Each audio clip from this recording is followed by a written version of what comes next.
So I did want to acknowledge that UC Davis Tahoe Environmental Research Center acknowledges that the work we do is conducted on the homelands of the Washoe people, federally recognized today as the Washoe Tribe of Nevada and California. The Washoe are the original stewards of the land and waters in and around Lake Tahoe Basin, and continue to advocate for the protection of the homelands of the Washoe people. And I'm really happy that over the last year, really, we've been striking out in a number of ways, working with representatives of the Washoe tribe to do a range of scientific activities with them, using the things we can bring to bear, and also using their knowledge and their approaches. So this is going to be a really exciting phase in the next few years.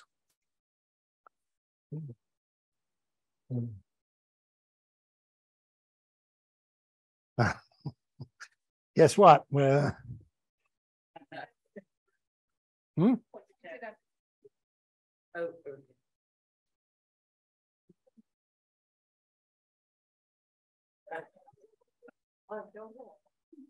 them about the 250 papers again. Okay.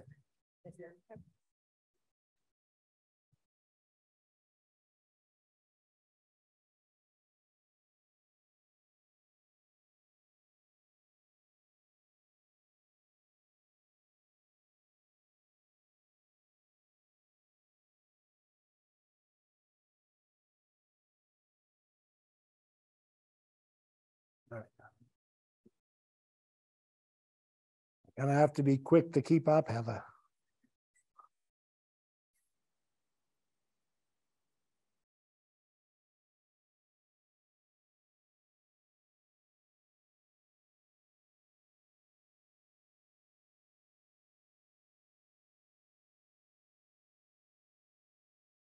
We did rehearse this.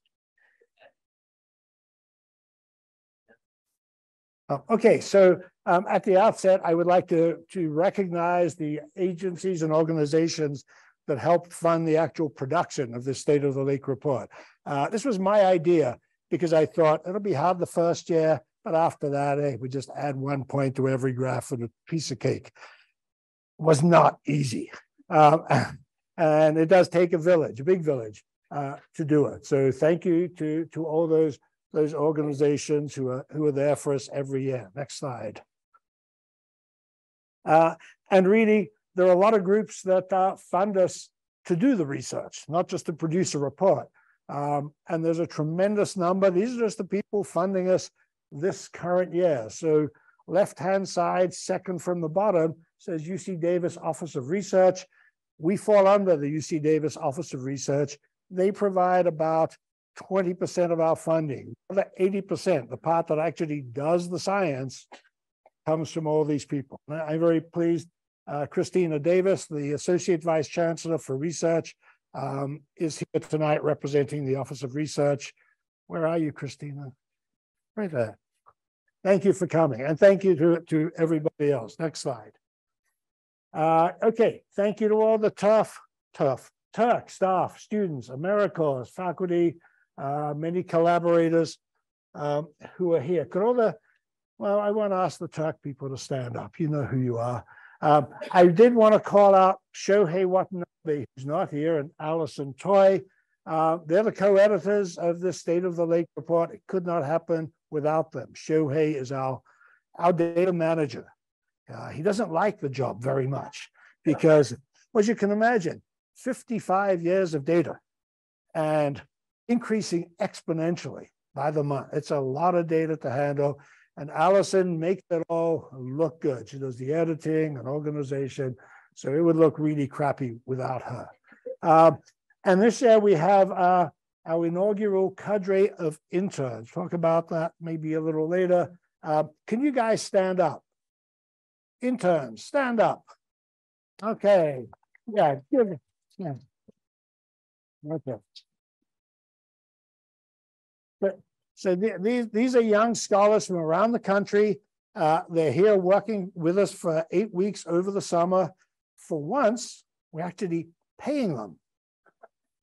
I know it's a novel concept. Intern, you know, you've all been interns at some point. It's an honor to be an intern, but people have to live. And so through the generosity of supporters, we've been able to give them what we think is a living stipend and doing some great things. August 10th, the same day that Brother Guy is talking about Angelo Secchi and meteorites, they will be there presenting the results of their 8 weeks of work at Turk. So come along for both of those events.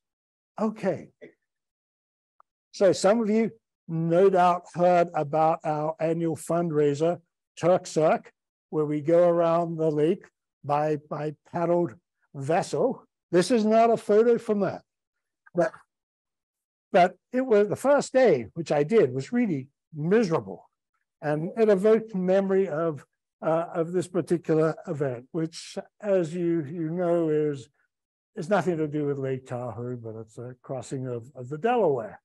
But while we're talking about George Washington, and I don't want you to think that I believe this talk has anything to do with the inaugural State of the Union address. It has nothing to do with it, especially when you know that it contained 1,089 words and lasted 10 minutes. This will not last 10 minutes. I guarantee that.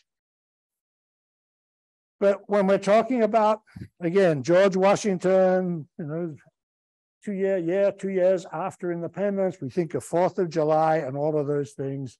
You all celebrated it, I'm sure, in many fun ways.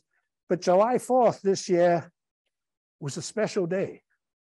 Nothing to celebrate. 4th of July, 2023 was the hottest day on Earth in 100,000 years. I mean, it's hard to get your head around that. And by Earth, I don't mean California, the US. I mean, it says at the top there, from 90 degrees south, 90 degrees north, pole to pole, around the Earth, compiling air temperatures. What you have there, all that gray, are individual years from 1979 up to 2021. The gold line at the top, that was 2022. Here's the focus of the State of the Lake report. The black is 2023, and you can see it stops there, I guess on the day I downloaded this. But you can see the peak in that thick black line, that was July 4th. Average temperatures around the world, really hot. And you're all hearing the news. It seems to be getting hotter and hotter and hotter. What does that even look like? And so the people who produce that produce this, just to give us a sense of what this hot world looks like. No doubt you can tell red is hot. Seems that gray is even hotter. So parts of the world are getting uncomfortably hot. But climate change doesn't just mean it's getting warmer. These are extreme temperatures. Many of you who live up here know that we just had an extreme event. It was called winter. So this epic winter of 22, 23, I love this figure. What it represents, that blue, is water equivalent snowpack. So that's a snowpack. This is compiled from satellite data. I'm not sure if you can see the numbers. The darkest blue that represents 2 meters, say about 6 feet of water equivalent, not 6 feet of snow. 6 feet of water equivalent's about 40 or 50 feet of snowpack. That's a lot of snow. And as the numbers show, I mean, in this part of the Sierra, we had 270% of normal, a lot of snow. So you got to ask, where does that water go? Well, Lake Tahoe has increased 6 feet. Some of you have thanked me for making that happen, and you're welcome. Lake Tulare, on the other hand, has risen from a farm field to be 40 feet deep. It was once the largest lake west of the Mississippi. Once again, it is rivaling Lake Tahoe, 182 square miles compared to our 191 square miles. So we like to be opportunistic here, take advantage of things that happen. So I think next year, this is what we're going to have. You never know. All right. So that was an introduction of sorts, mainly to say that was 2023. We're mainly going to be talking about 2022 tonight. It's hard to get your head around. I sometimes forget about it because so much seems to happen week to week that we forget. It was 2022 is the year that we have a full compiled set of data for. And what probably the theme of tonight should be is, again, extremes. And Tahoe was extreme last year. Maybe not so much extremes climate-wise, meteorological, but in other ways, it was probably the most extreme, the most divergent year I've experienced, and looking through the 55 years of data that has been recorded. Okay, so I can't cover everything. It's a big report. It's released. You can download it. You can do what you like with it. But there's lots there. I'm going to cover, I think, 6 things. So first thing will be, brr, it's cold. What's flipping happening? Second one, anybody up for a day at the beach? Third one, for those of you who are fans of Ted Lasso, I guess I was inspired by this title by Roy Kent. So if you hear what the fans call out for Roy Kent, you could say that about microplastics. So microplastics are here, there, and everywhere, as we'll see. Number 4, I'm sorry, we're all out of the shrimp special. Number 5, what has all this done to clarity? That seems to be the perennial question at Tahoe for very good reasons, because it's a very good indicator of many things. And I guess finally, after I padded this evening out, I can tell you what the state of the lake is, in my opinion. Okay, brr, it's cold. So as many of you may know, Lake Tahoe and every other lake mixes, especially in the winter. In the winter, it gets cold and it mixes. So this is a record. This is the record going back from 1973 in this case of how deep it mixes down. So if you look at that left-hand vertical axis, it goes down to about 1,400. Where it goes all the way down there, it means the lake mixed all the way to the bottom. Other years, it didn't do it. And it's really temperature that's the main determinant. It's not wind, it's not the amount of snow, it's not many other things. Temperature is the main driver of that. And so this is a figure that's showing for the last 3 years, those bars indicate what the average temperature was for every month. The orange is the average since 1910. So that's a pretty long average. I want you to focus just on the last 2 months, November and December. So you see where the orange is, the dark blue on the right, that was this year. Well, that was 2022. And both of them were really cold. And winter had barely begun. At that point, we were hoping, oh, we'll get some snow. Maybe that ski pass will pay for itself. Yeah, things were beginning. But it was those 2 months that really set things up for this deep mixing of Tahoe, something I said that doesn't happen all that often. So how does this happen? This is what Lake Tahoe looks like in the summer. It's warm at the surface, typically 73 degrees, or today it's 70 degrees. And the bottom, long way down, stays constant, 42 degrees. As we go through the fall, it starts to cool, and you see it starts mixing down. Bottom stays the same, surface gets cooler. Now we're in a typical winter, 45 degrees, don't go swimming, you'll get hypothermia, but that's usually where it stops. It mixes maybe halfway down, 700, 800 feet. Okay, this winter, it went all the way to the bottom, got to 41.3 degrees. So now I'm going to give you some data, real data. So this was put together by one of our graduate students, Mika Swan. And sometimes I have to apologize because we students, except for our interns, most of them are useless. These ones are good. They don't realize that most of the world don't know what Celsius is. They don't know how long a meter is. So it's got meters down there. So just think of that as that same 400 think of it as 1,400 feet. And that's just cold, those colors. So what you see the temperatures, this is like a cross-section of the lake. And those colors represent different temperatures. It's a tiny bit warmer at the top on the left-hand side. And then as we, does that work out? And then as we progress through time, now we're in February, it's getting bluer and bluer, colder and colder. At some point, it's the same color top to bottom.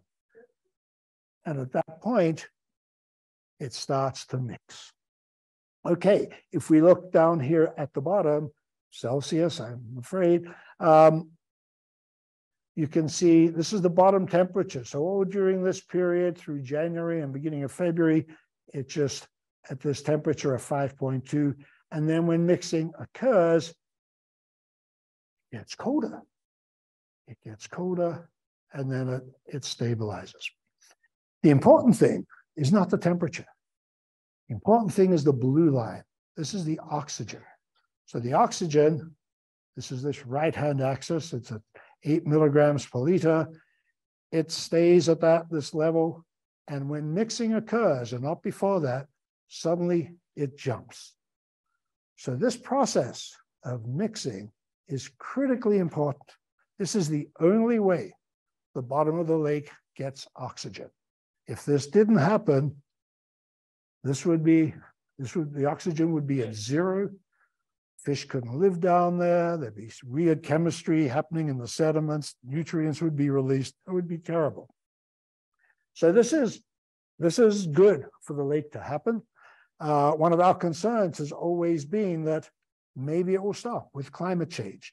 And the more we study this, the more we think Tahoe may be more resilient to that than we previously thought. European deep lakes, say the northern Italian lakes, their mixing has stopped on account of climate change. And ours, the frequency to date anyway, hasn't stopped. So there's some good news. See, Julie, I am capable of good news. Okay, anybody up for a day at the beach? So this is obviously not your typical picture of a day at the beach at Tahoe, but this was a typical scene last summer. What's the date? September 29th. We call this Conservancy Beach. I'm sure the Tahoe Conservancy wouldn't like it named that, but this is the beach just to the east of Tahoe Keys and the Upper Truckee River. Remember, last year we were in the midst of a drought. Lake levels were low. What we're seeing here is where you normally would have expected to see mud flats, things like that. What we're seeing is algae. Algae that's being washed up on the shore. It's rotting, it's decomposing, the red colors are iron-reducing bacteria. It was a mess, and it wasn't the only part of the lake experiencing this. So these nearshore algae come in two flavors. One is called periphyton, so they actually attach to something. They have to attach to something, a rock, a pier, your boat, anything like that. And that's them on the left. The metaphyton, they're also nearshore algae, but they're more filamentous. I sort of refer to them usually as like something like tumbleweed. They're just rolling along in the shallow water. You try to pick it up, and it disintegrates. All right. So here are some pictures. This one courtesy of Mike Bruno. We know a lot of things about periphyton. We've been studying for 25 years. And you see the banding. This is just near Ward Creek. Different kinds of periphyton exist at different depths. And so they're one color, tan, near the shore. As it gets deeper and deeper, they transition to dark green. So this is sort of part of a new program we have. I'll talk a bit about it later, using helicopters and drones to image the entire shoreline. So actually here, this is, I guess, the other end of the lake. This is Tahoe City. So you can see that's where the Truckee River leaves Tahoe. What you're seeing here, and this was again from last year, this is periphyton attack on the cobbles and the rocks there. Again, this was the largest extent we've ever seen. And again, when I say we, you know what I mean. I mean, people who've been doing this for a long, long time and telling me about it. That's what we mean by we. So these are individual helicopter images. They've been stitched together. And what you're seeing here is 3 stitched together helicopter scenes. The metaphyton are actually worse. Okay, I got that. And this is what it looks like. This is, again, Kiva Beach, Reagan Beach on the South Shore. Oh, now you get to see a video. So this is really interesting, if it works. Oh, yeah. Okay, so this is a diver video. What you're seeing here, this is the bottom of Lake Tahoe. And you start to see little green tufts, little green patches of metaphyton. Okay, no big deal. But then you occasionally see a shell. That's an Asian clam shell. And as we start to get more and more Asian clams, you start to see more and more metaphyton. And so the connection between Asian clams, which were first discovered at Tahoe about 15 years ago, and metaphyton is very direct. So essentially the clams burrow down in the sand, they filter water, they use, as they filter it, they bring in algae, they concentrate it, they use about 10% of it, and they excrete the rest. The result is their excrement is about 10 times as concentrated in nutrients as Tahoe's water. Hence, it's a great place to be an alga because there's lots of nutrients. So this year, thanks to support from the Tahoe Regional Planning Agency, we've started a new monitoring program for nearshore algae, both the periphyton and the metaphyton. So we like to think of it as a 4-pronged strategy. The first part involves drones. So using drones, which this is Brandon, one of our staff. Basically, we have a number of fixed sites around the lake where we go back every month, look for periphyton, look for metaphyton, and try to and measure with drones to high resolution the aerial extent. At the same time, we use helicopter surveys, which in an hour and 15 minutes can fly around the entire lake. So rather than just being at 8 sites, specific sites, this does the whole system.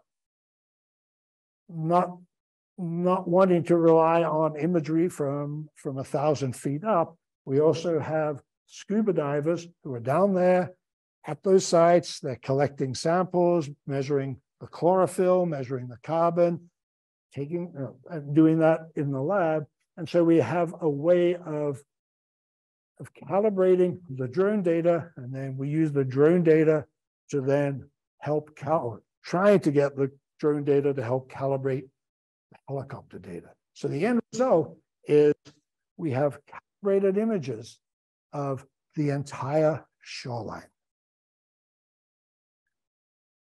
But that's not enough. We need you, because we can't be everywhere. As I said, we have something like 8 sites. But you and people like you go everywhere. Those little secret coves where you can take your bathing suits off. You're there. I know you are. And we like, well, we want photos, but not photos of people without bathing suits. But if you see algae growing on the shore, or you see something unusual, there's an app for that. And if you take a photo of that, we know what's there. We can send a drone out. We can send a diver out. We can send a volunteer out to see what it is. And there have been numerous sort of hotspots, new discoveries we've made that way. So that's the 4th prong. And the 5th prong is, for a number of years now, we've had something we call the Nearshore Network. It's 10 stations collecting water quality data. It's not measuring the algae, but it's measuring what's in the water, its temperature, its oxygen, a whole range of other things that we collect in real time. So we're getting data every 2 minutes from 10 stations around the lake. So this is the first year of the program, and it's going great, I think. Some things are harder than we thought, but that's the challenge. Doing a few novel things. So the root cause of the problem of the clams. You know, I guess in one project, we have another project where we're trying to remove the metaphyte, and we'll talk about that. Here we're saying, if we get rid of the clams, we get rid of the metaphyte. How can we do that? A few years ago, we came up with a great strategy, laying out rubber mats, 99% effective, fantastic. Nobody could afford it. So we're trying something else. So in the laboratory, not in the field, in the lab, we're trying to use hydrogen peroxide to, I don't like to say the K word, but that's really what we're trying to do. And I know many people, myself included, don't like using chemicals, especially in Lake Tahoe. Good thing about hydrogen peroxide, which is a chemical, is that it breaks down into water. So, but we're not doing it in the lake. We're doing it in the lab, and this is a project for one of our summer interns. Other issues in the near shore that we've been working on is the effect of boats. And so here, what you're seeing, that image there is a boat driving over some instruments that's measuring the turbidity, just the cloudiness in the water that's stirred up by that, to see how effective the near shore, the no wake zone policy is around the lake. Is it too lax? Is it too stringent? What is it? So again, we're working with agencies to evaluate those results. Okay, microplastics. Got to get a move on. They're everywhere. So again, this is a project funded by the Nevada Division of Environmental Protection. It was sort of a survey. Microplastics are in the news all the time. We wanted to know, well, we did a project many years ago, again, with unpaid summer interns, where they went to the beaches and looked for microplastics there, and they found lots of them. So now we're looking in the lake. And the idea was we're going to look everywhere in the lake. Top, bottom, everywhere in between. What do we find?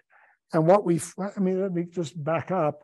And the way a lot of the sampling, especially at the surface, is done with this this device on the left called a Mantatrol. That's Katie Senft. She was running this project. That's the net that we collect microplastics in. There are 2 bottles of what's collected after a troll. A lot of it's algae. And so there's a lot of preparation, getting rid of that, just leaving behind the microplastics. Okay, so I don't want to belabor this. Top graph represents the surface water, the top of the lake. The bottom one represents different, this is throughout a whole calendar year, microplastic abundance integrated over depth. Bottom line, it's there, it's everywhere. Surprisingly, and this was a surprise to me, there are about as many microplastics per unit volume in Tahoe as there are in San Francisco Bay, which is like, that cannot be. But the reason it can be is that San Francisco Bay is flushed out twice a day out the Golden Gate. So it gets cleaned out, but then every day it's adding more and more. We have less going in, but it can't really leave, except for the Truckee River. So, and we also don't discharge any sewage into Lake Tahoe. So this is coming from other things. So what is it? What sort of plastics are there? We have polyethylene, polypropylene, just the usual suspects. Those 2 pie charts at the bottom, the one on the right is the sort of subsurface, so integrated all the way down to the bottom, mainly polyester, can't see the color, polypropylene there. At the surface, it's mainly polyethylene. We can sort of talk all night about the differences. They're all bad. They're different. And they're in everything we use. They're in bags, they're in our tires, they're in our clothes. They're there. The good thing is Watch it. This graph is just showing, are they in fragments or films? As I said, they're everywhere. We just did a very cursory look at where they may be coming from. And this was really cursory. And so again, those bars represent just the measurements at the surface over time. And those sort of, I guess, shapes behind represent different different driving factors. So I guess the pale blue that you're seeing around April, May, that's when stream discharge occurs. And you say, oh, stream discharge, that's doing it all. That's where the biggest bar is. Well, stream discharge is maybe when people are really coming back here again as well. The interesting one I found was hotel room use, which is the purple, which is pretty constant throughout the year. So bottom line is, we don't really know yet. Is there one use? Is it the rain washing things off the roads? Is it the streams? Is it the people picnicking on the beach? All of those things are possible. Okay. I'd like to introduce to you the Mysis shrimp. It comes to us from, where's it come from? Michigan, isn't it? From the Great Lakes, same place as Heather. Yeah. Okay, I let's be ashamed.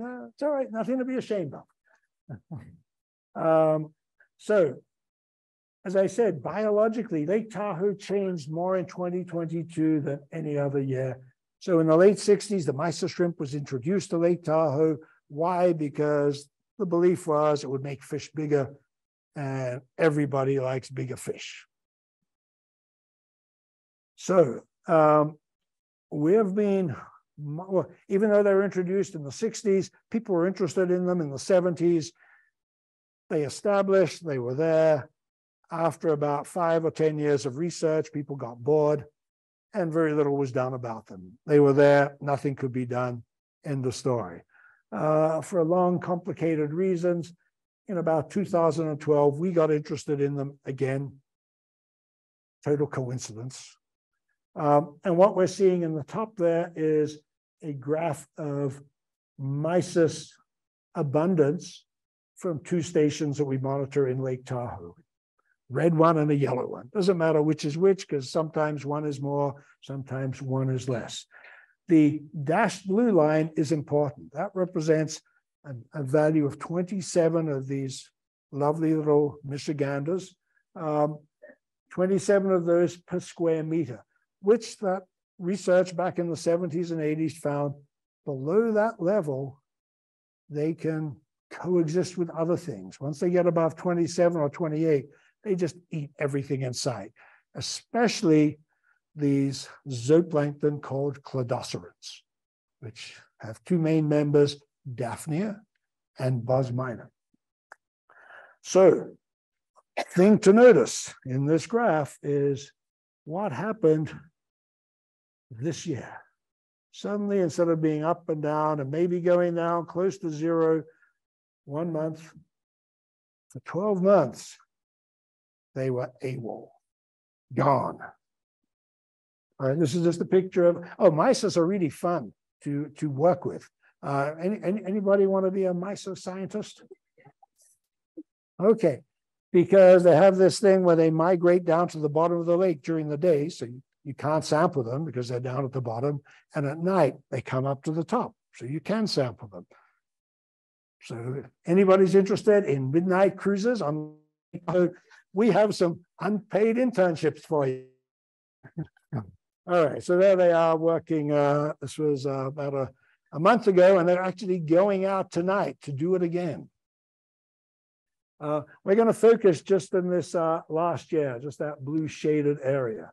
Okay, so what I'm doing here is I'm just plotting the average of those 2 sets of data for the year 2022. And you see at the beginning of the year, it was high, and then it flatlined, pretty much 0. Okay, it goes up a little bit, but not much. Okay, now I'm doing another plot where I'm giving for the same time period, the abundances of the zooplankton, these little microscopic animals. And you can see at the beginning, they're sort of up and down and not doing, I mean, there's lots of variability out there. But suddenly, the rotifers, which is just one family there, increases. And a basic, well, the scale here goes to about 5,000. They hit 22,000, so they are literally through the roof. They're up there, wouldn't fit on the graph. And then a few months later, the copepods, which is sort of our usual zooplankton, takes off. And then the cladocerids that were decimated when the mysis were introduced 50 years ago. Okay, that's a pretty big change. Things like that don't happen every day. So what does it matter? Okay, this is why it matters. This is clarity. This is Secchi depth. And so you see at the beginning there from January, okay, I'll show you. This is a two-year period. So this was 2021. Sorry, ignore this. I mean, it's wonderful. It's spectacular. We could talk all night about it. This is an upwelling, amazing clarity, but it's an episodic event. The thing to notice is the clarity. Once again, it's in meters. This is something like 15 meters. Very bad. 50 feet. But then suddenly, it goes deeper and deeper and deeper and deeper. Brother Guy would be elated if he could see this data and report back to Father Angelo about it. So here we are at this point in time, which is early in 2022, mysis, zero out. We have seemingly two events happening with the zooplankton. A couple of months after the mysis disappear, rotifers jump up, and then a few months later, the other two families of zooplankton come up.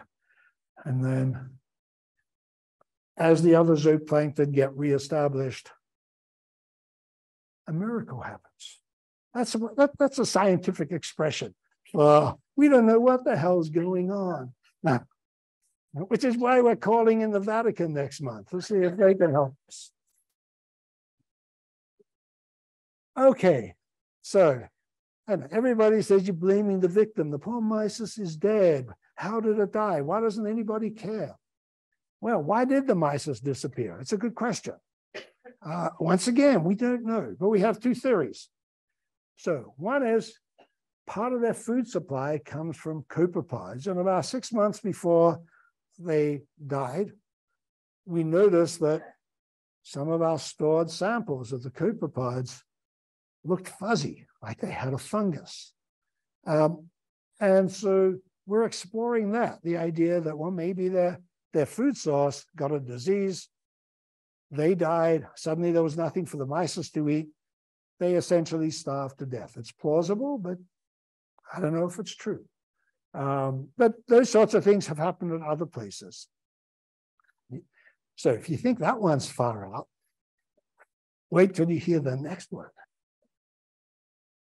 Okay. The other one is their food supply, and possibly they themselves were impacted by a toxic cyanobacterial bloom of an alga called Leptolyngbia. Okay, cast your minds back to the Cawdor fire, 2021. So right after the Cawdor fire, we saw occurrences of this cyanobacteria in the lake. It wasn't there before. Suddenly it was there for literally 1, 2, 3 months, and then continuing once into 2022. It's like, we know that.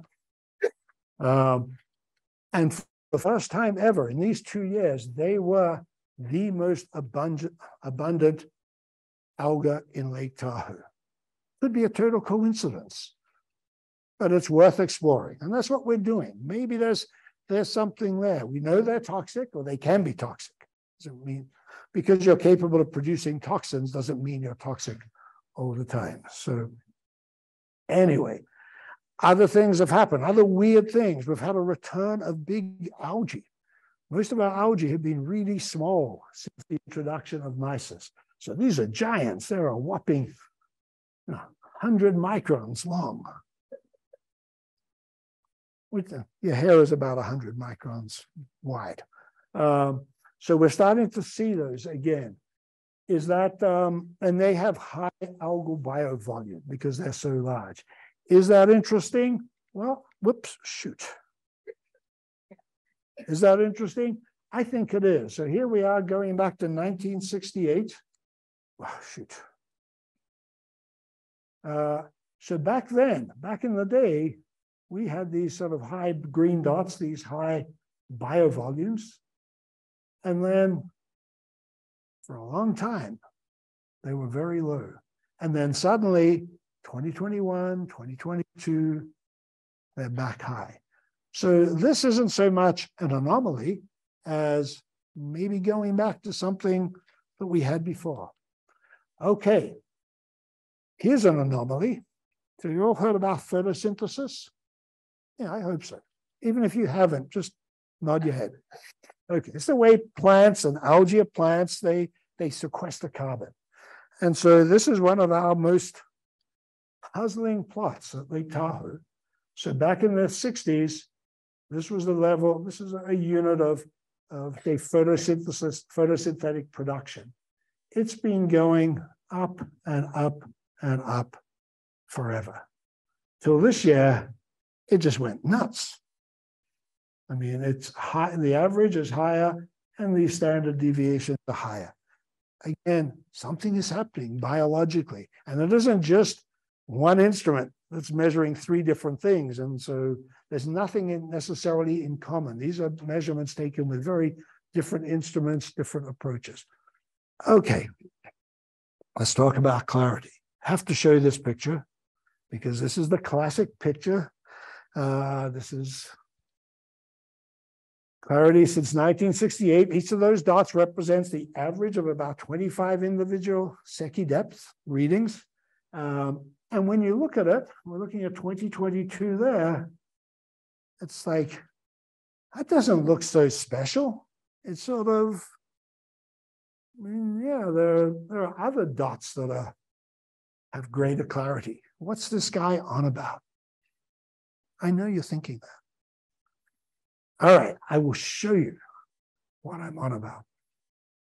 Oh, before I do that, I want to acknowledge Brant Allen, our Secchi disc reader for 20 years. Before that, Bob Richard did it. He just retired. And I got to say, he was glad to retire. He was very, very tired of the abuse he was receiving. People saying, is the clarity getting worse, or is that your eyes getting, he'd have it. He'd really have it. So one thing we did in order to, I guess, bring a little closure is we did a test. Okay. So we tested the independent Secchi depth readings of Brant on the x-axis against Brandon, one of our other readers, and Katie. Either they're all equally blind, or this is actually a pretty reliable measurement. And all those years of Brant feeling persecuted were totally unwarranted. So we were happy to do this. Hopefully, those of you who are skeptics feel there's something else they're doing wrong. I know it. Okay, so getting back to that Secchi disc graph, Secchi depth graph, where that point, the average point, didn't look so special. The reason it didn't look so special is this.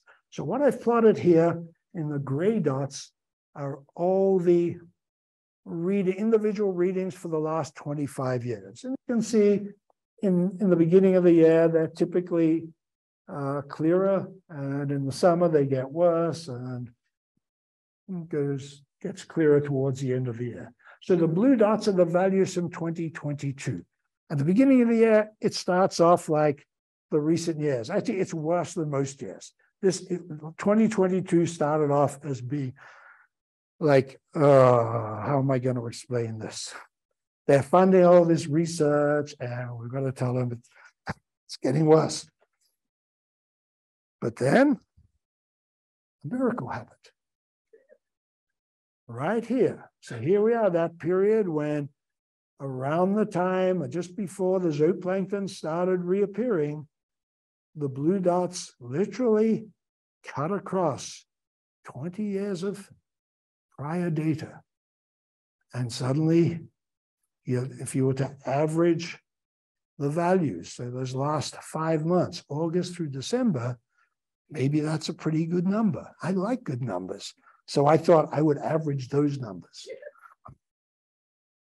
But before I average those numbers, the thing that causes clarity to go down is the number of very fine particles in the lake. Again, this is a figure of the very fine particles in the lake starting in 2010.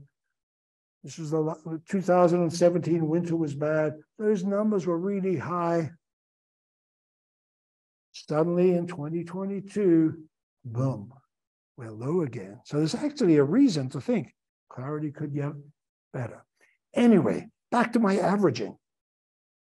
When I average all those Secchi depths for August through December, I come up with this. And this is not easy to do. I had to average maybe 15 numbers. So it took me a long time. It's worth it. It came out about 25 meters or so. It's a bit over 80 feet. And so this is the same period for every other year. Let's see when we had that kind of clarity for 5 months of the year. And it's the 80s. Now, I really love talking to you, because when I talk to students and I say, that was the 80s, I was like, really? What? The 80s don't exist. But I know for all of you, yeah, they were good, weren't they? 70s were even better. And if you remember the 60s, you weren't really there.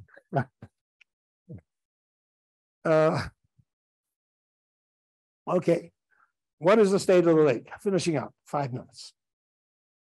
So, first of all, we do not provide a scorecard because scorecards are meaningless. They're of no value to anybody. So don't look for they got 7.3 out of 10 or 10 out of, it's not happening. It's impossible. Another point, the state of the lake is we currently have great clarity, but it's not going to last. The mysis will come back. We believe. They'll return, and with them, they'll get rid of the zooplankton that have grown in their absence, and we believe clarity will go back to what it was a few years ago. But what's happened in this last 2 years is, I think for many of us anyway, it opened our eyes. I mean, there's been a tremendous amount of effort to try to restore clarity. And as of a couple of years ago, the best we could say was, we used to be going down year after year, but for the last 20 years, it's flattened out, which sounds very positive. But when we say it's flattened out for 20 years, it means nothing's gotten better for 20 years, despite really smart people doing really good work in lots of ways. So that was, to many people, that was disappointing. Why hasn't it happened? What this year taught us is we got very rapidly improving clarity through things nobody was thinking about. Nobody, not scientists, not agencies, not the public. Let's learn from that.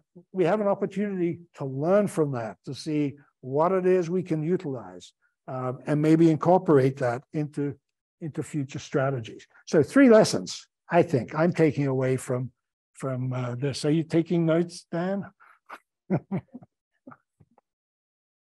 And this is the conclusion you'll get from every scientist. We need more measurements.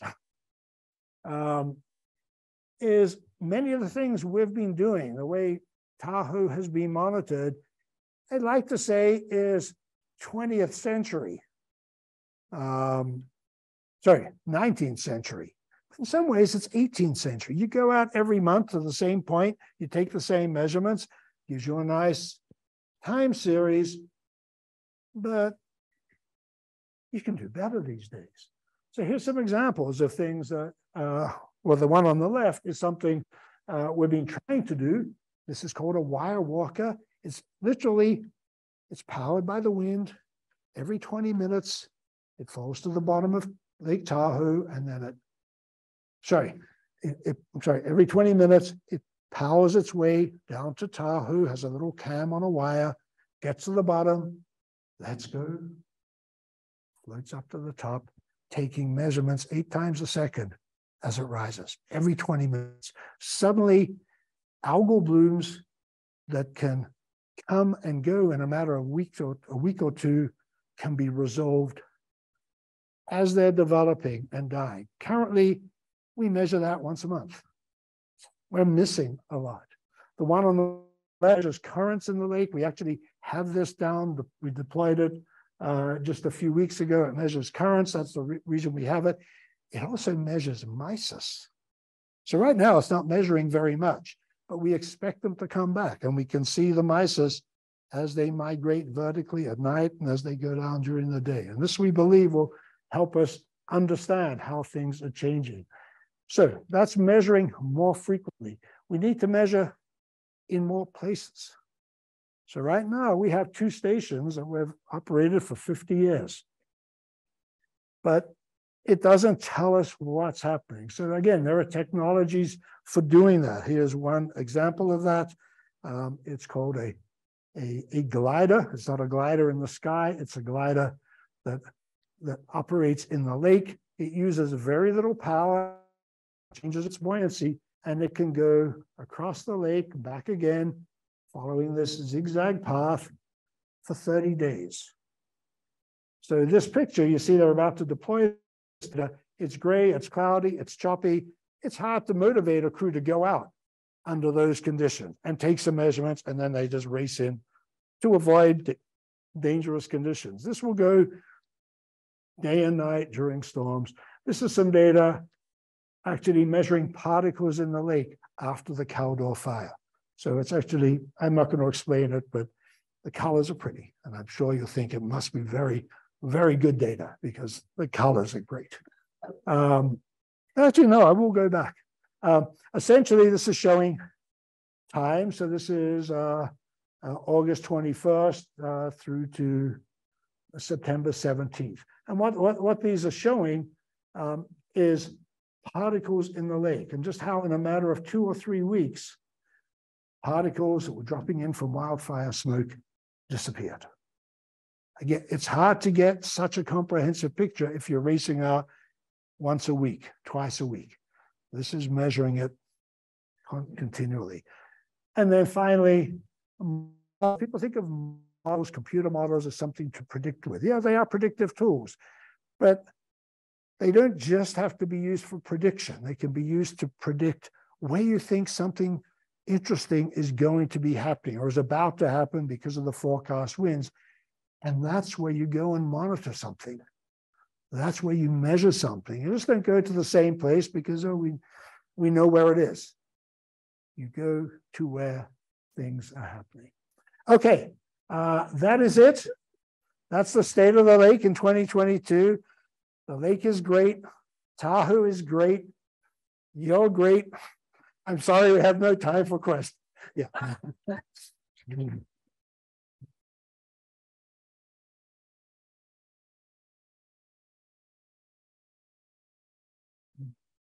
We do have time. We do have time for questions.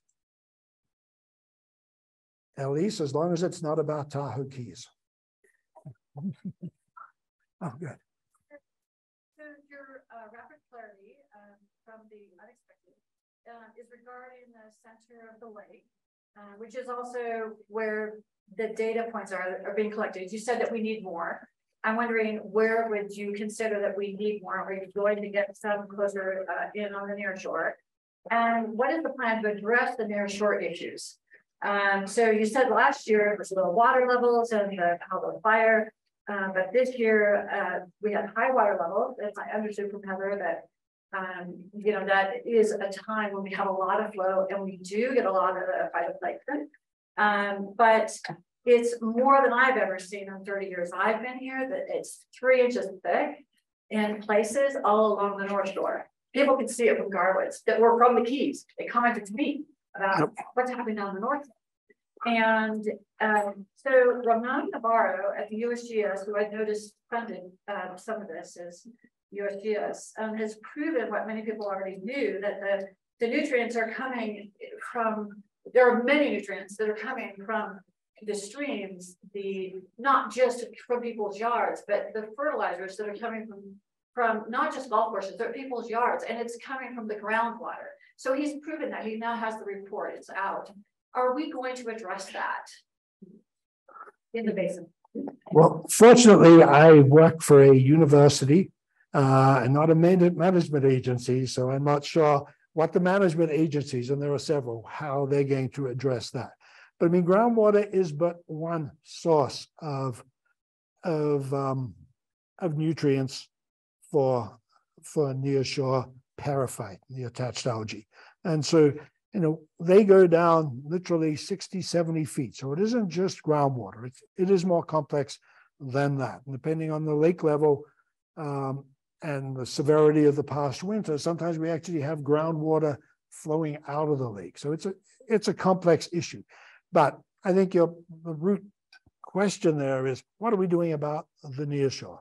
And certainly, I think the new monitoring plan will give us a better idea of how it's changing, where it's changing spatially. I mean, in the past, you know, we've been monitoring for a long time, and what we focus on is, well, how much is at this point? Is it growing more or less at that point? We're doing nothing about where it is around the lake. So I think this 5-point approach will at least quantify where it is. Okay, and so periphyton is the traditional thing. That's what the USGS were looking at, the attached algae. What seems to be emerging as at least as big an issue, possibly a bigger one, are the metaphyton. And again, that has nothing to do with external nutrients. That has to do with clams taking in the nutrients that are in the lake, concentrating them and excreting them. And again, we're looking at one project I didn't talk about, was literally what did we call it? Something like the big suckerator, literally vacuuming them up before they go onto the beaches. They're very easy to vacuum up. Is that going to be feasible? We're going to find out. We're looking at using hydrogen peroxide. So things are being looked at. The root causes of that, water level does play a factor, the currents play a factor. The central thing, the biggest thing, are the presence of nutrients by clams. So I think I'm pretty confident in saying there's probably more being done about the nearshore now than ever. But a lot of that was brought on by these issues that you mentioned, the high periphyton, the high metaphyton, and the North Shore and the South Shore, and places in between. Hope that answered your question. The periphyton was along the entire North Shore, very, very thick. I'm not talking about the groundwater, but he was talking about streams and pulling off people's yards and the golf courses. Yeah. We are bringing into the basin. And the TRPA had proposed to ban in 2012. The staff did, but the board thought it was too heavy-handed. Well, if you look in this year's report, if you look at the stream concentrations of nutrients, the loads coming in, they've been going down. So whether it's management actions in the watershed, in the urban areas, whether it's part of a longer term natural process, I guess we're still trying to figure that out. But nutrients have come down. But then 2022, we just had this explosion of nearshore algae. Okay. You're welcome. the Great Lakes, do you think those were these fluctuations as well?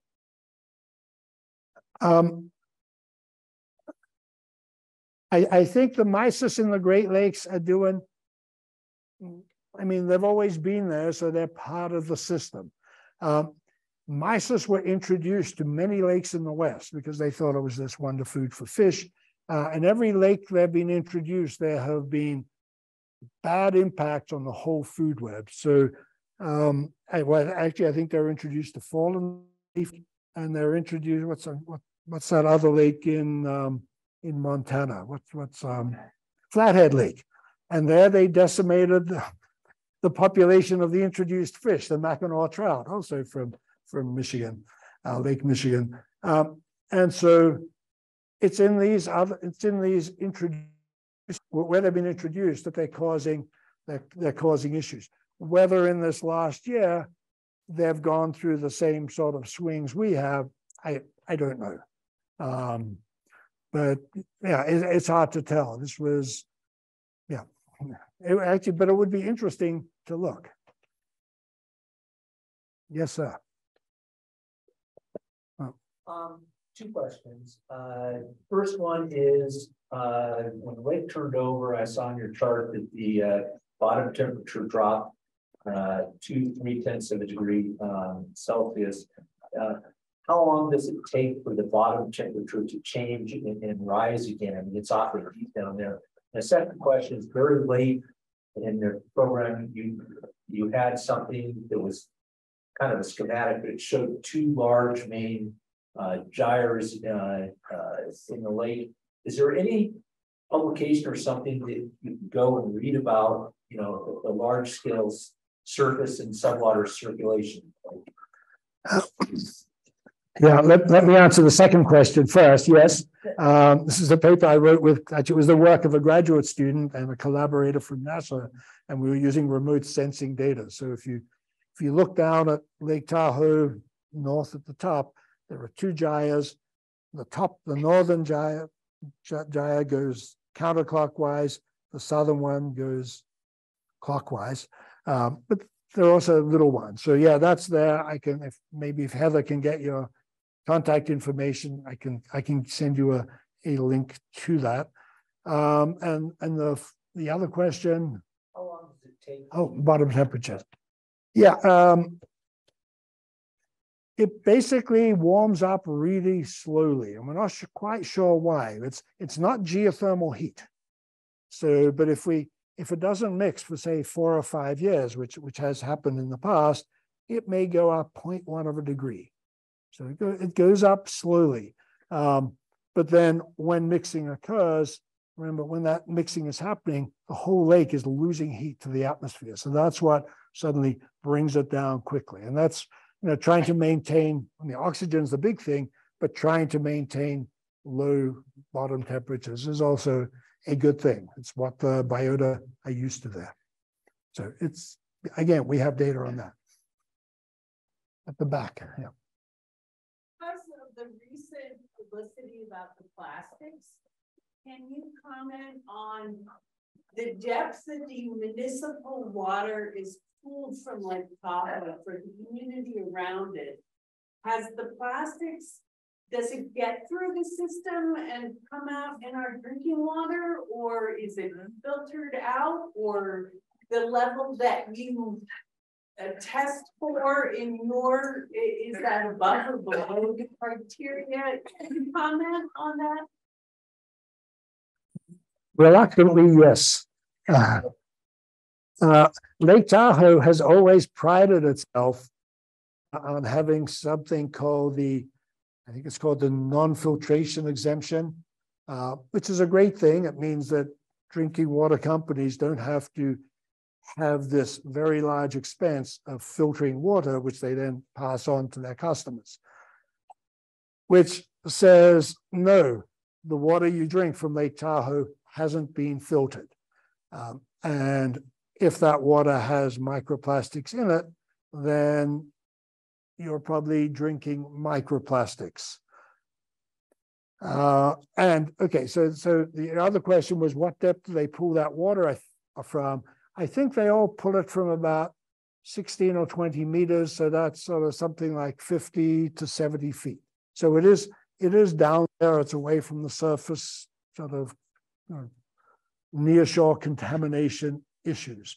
They treat it, they ozonate it, they chlorinate it, they do things like that. But again, these are very new findings, not just at Tahoe. I think microplastics are hot everywhere. And I think this is raising a whole series of questions. You know, one thing I didn't say is that net you saw, it has a very coarse grid. I mean, it just captures things that stay behind in the net. That net is about 300 microns. I mean, it just looks like a gauze net, which means very fine particles, less than that. The sorts of 1, 2, 3 micron particles that do get into the guts of wildlife and things aren't even being measured yet. So we actually have a pilot project to focus on those, just to see, are they there, the ones that are potentially harmful. And again, this is not meant to be fear-mongering or intended to be anyway, but it's an issue that everybody is dealing with, and new research is coming out all the time. And the recent articles were European studies, or, I mean, they were doing many lakes. No, no. No. Was it able to verify or collaborate or anything with this study that came out? Well, I think that study was 40, 50, 60 American lakes. So it was just, it was an American or American and some European. Okay, yeah.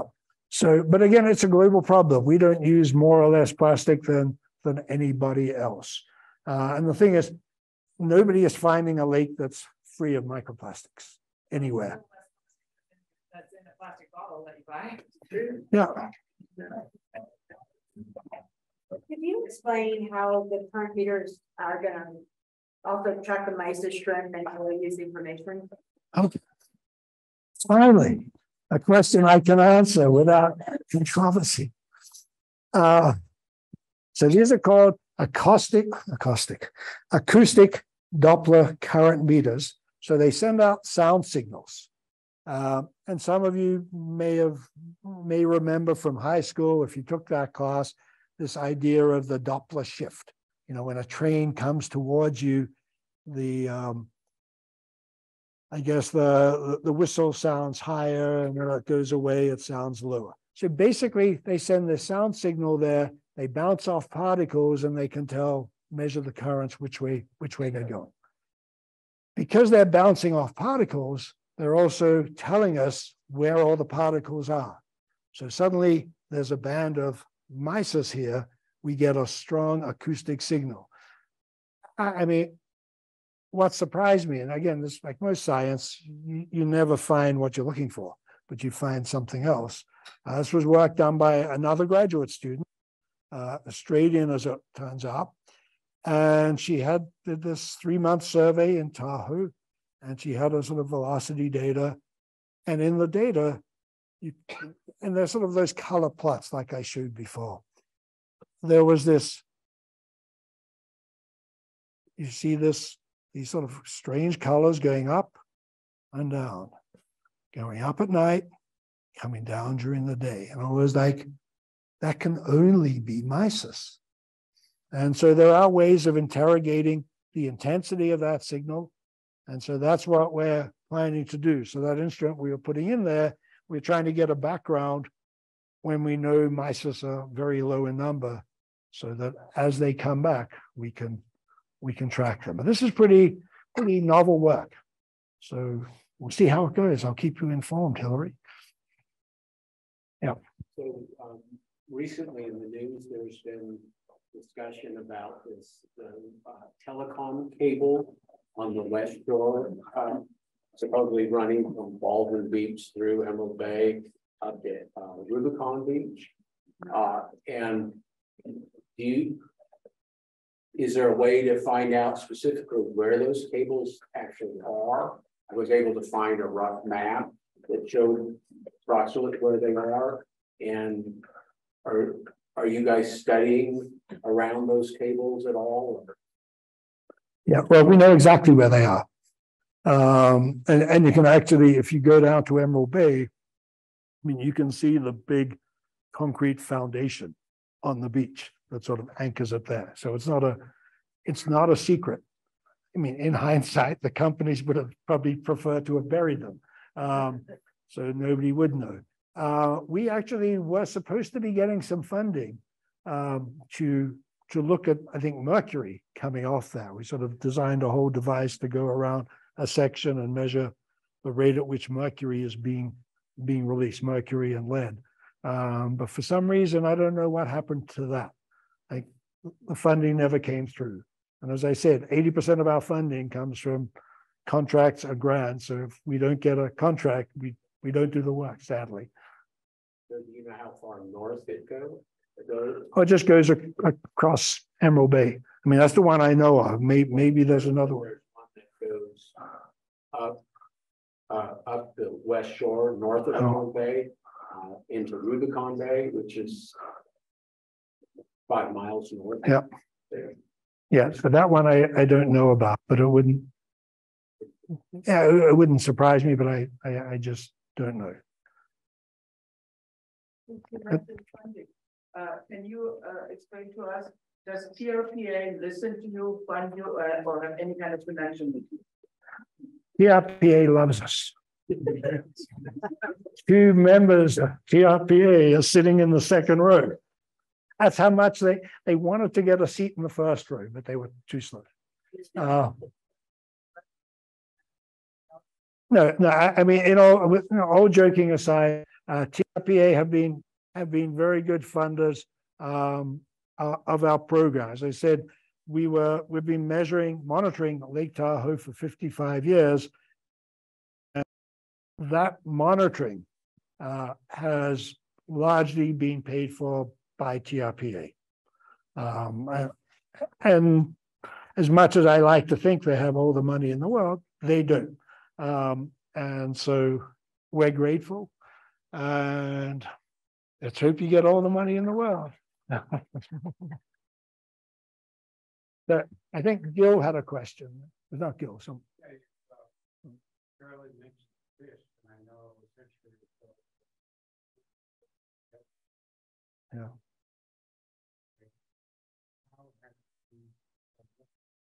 What is your estimation of the overall fish and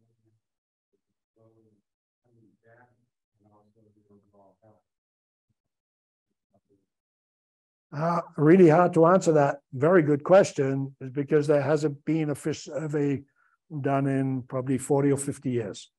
But I can tell you a story about fish from fishermen, and you know that they are the font of accurate data. So about 10 years ago, what we're seeing with mysis shrimp in Lake Tahoe, a very similar thing happened in Emerald Bay. The mysis shrimp disappeared. The elder zooplankton came back. Clarity went up. I'm trying to think. It improved 20 or 30 feet in about 18 months. It was amazing. It was clearer than Lake Tahoe. And then it reversed itself.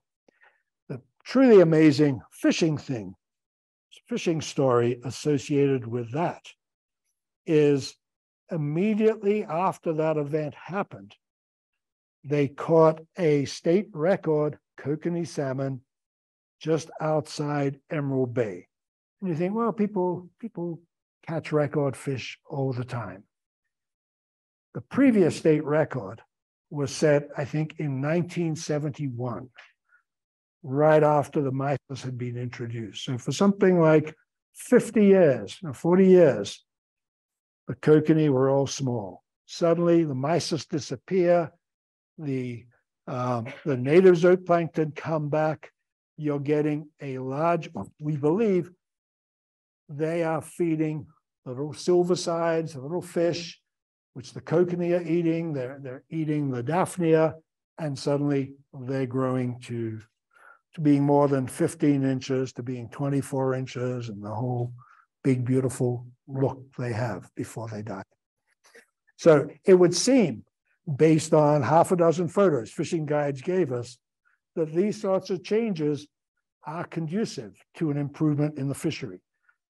The guides, the Mackinac guides, they're on the fence. They're not sure. They're worried that if the mysis aren't here, is that going to impact their livelihoods? And again, we're trying to work with them. They're giving us fish guts. They send us their fish guts, and we're counting what they eat just to see, as these things start to happen, things change. If the mysis aren't there, what are they eating? Yeah. The nutrients, the shrimps, or part of it just disappear. Where do they disappear to? Do they go dormant to the bottom? Do they get eaten by fish, algae, and they just don't go off the Threatened River? Are they? What happens to them? Well, most things in the lake end up at the bottom. So if you stop the supply of nutrients coming in, the algae that have taken them up eventually will die and sink to the bottom and pretty much stay there. And the same with the particles. There's very little that can resuspend them. The only thing, well, two things can bring nutrients back from the bottom. So one is mixing, but 1,600 feet down, nothing, a boat propeller isn't going to have any effect there. The other thing is a change in the chemistry. If we lose the oxygen at the bottom of the lake, suddenly the chemistry switches, and those nutrients that are strongly bound to the sediment become soluble, and they're back in business. Well, they don't, I mean, they come into solution, and then the next time the lake mixes, they're brought back into play. On the bottom, and I don't know if you take it from anything deeper than less than 1,000 feet. Okay. How much was on the surface of the bottom of the lake has changed at all? How much what has changed? If there's been sedimentation going down, has there been any studies done on how much is it tiny bits or large bits that are accumulating on the bottom of the lake? Oh. These nutrients and shrimps and. Well, as far as sediment goes, the depth of Lake Tahoe from the top of the water to the is about 1,600 feet. The depth of the sediment from the top of the sediment to bedrock is 3,200 feet. So it's all, we're sitting on a big bowl of dirt with a little bit of water on top. And I think on that note, before we go down any further, thank you all for coming, and thank you for your support.